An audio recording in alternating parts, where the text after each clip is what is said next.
उसने खुद से कहा। पूरे दिन अली ने बीन को देखा। वह सोचता रहा कि अगर भिखारी की बात सच है तो शायद वहाँ भी कुछ हैरान करने वाला है। आखिर में शाम होते ही उसने मन बना लिया। उसने बच्चों से कहा, मैं ऊपर जाकर देखूंगा, तुम घर में रहना, दरवाज़ा बंद कर लेना। अगर मैं रात तक नहीं आया अहमद तो तुम गाय बेच देना और घर संभाल लेना। बच्चे रोए, लेकिन अली ने उन्हें समझाया और फिर बीन के तने पर चढ़ने लगा।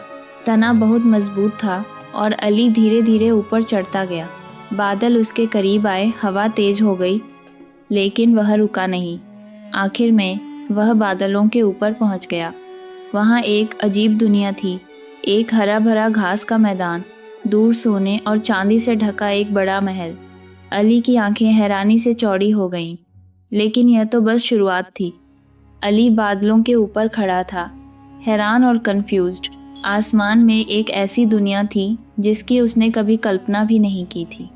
हरे भरे खेत, फूलों से भरे बगीचे और दूर क्षितिज पर सोने और चांदी से चमकता हुआ एक शानदार महल।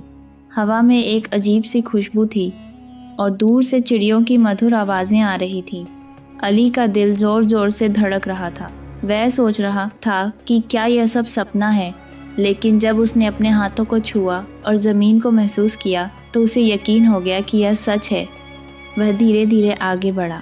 फली का तना अब पीछे छूट गया था और वह अब एक खुले मैदान में था। जैसे ही वह महल की ओर बढ़ा, उसने देखा कि रास्ते में सोने के सिक्के बिखरे पड़े थे, जैसे किसी को उनकी परवाह ही न हो। अली नीचे झुका, कुछ सिक्के उठाए और अपनी जेब में रख लिए। उसके दिल में लालच की एक छोटी सी चिंगारी भड़की। अगर यहाँ धरती पर इतनी दौलत है तो महल में क्या होगा, उसने सोचा। महल के पास पहुंचकर अली ने दरवाज़ा खटखटाया। दरवाज़ा इतना बड़ा था कि 10 आदमी भी उसे नहीं खोल सकते थे, लेकिन जैसे ही उसने हल्के से खटखटाया, दरवाज़ा अपने आप खुल गया। अंदर एक औरत खड़ी थी, बहुत लंबी, लेकिन चेहरे पर दया थी। वह उस दानव की पत्नी थी। उसने हैरानी से अली से पूछा, ओ छोटे इंसान, तुम यहाँ कैसे आए? ये हमारा महल है और मेरे पति एक बहुत बड़े दानव हैं। अगर उन्होंने तुम्हें देख लिया तो वे तुम्हें खा जाएंगे। अली डर गया, लेकिन उसने हिम्मत करके कहा, ओ औरत, मैं एक गरीब किसान हूँ। मैं एक जादुई फली पर सवार होकर नीचे की दुनिया से आया हूँ। मुझे भूख लगी है और मैं बस कुछ खाना मांगने आया हूँ। दानव की पत्नी को उस पर दया आ गई। वह खुद अकेली थी क्योंकि उसका पति अक्सर गुस्सा रहता था। उसने अली को अंदर बुलाया और उसे किचन में ले जाकर रोटी, मीट और दूध दिया। अली ने पेट भरकर खाया। खाते समय उसकी नज़र पिंजरे में बैठी एक सुनहरी मुर्गी पर पड़ी। मुर्गी ने अचानक एक सोने का अंडा दिया। अली की आंखें चौड़ी हो गईं। यह क्या है? उसने पूछा। विशाल की पत्नी ने दुखी होकर कहा, यह एक मुर्गी है जो सोने के अंडे देती है। मेरे पति को यह बहुत पसंद है। इसके अलावा एक जादुई बांसुरी है जो अपने आप बजती है और एक थैला है जो कभी खाली नहीं होता। लेकिन आपको जल्दी जाना होगा, मेरे पति जल्द ही यहाँ आएंगे। अली का लालच बढ़ गया। वह सोचने लगा कि अगर वह इस मुर्गी को ले गया तो वह नीचे जाकर हर दिन सोने के अंडे बेचेगा और अमीर हो जाएगा। बच्चे कभी भूखे नहीं रहेंगे। लेकिन वह डर भी रहा था।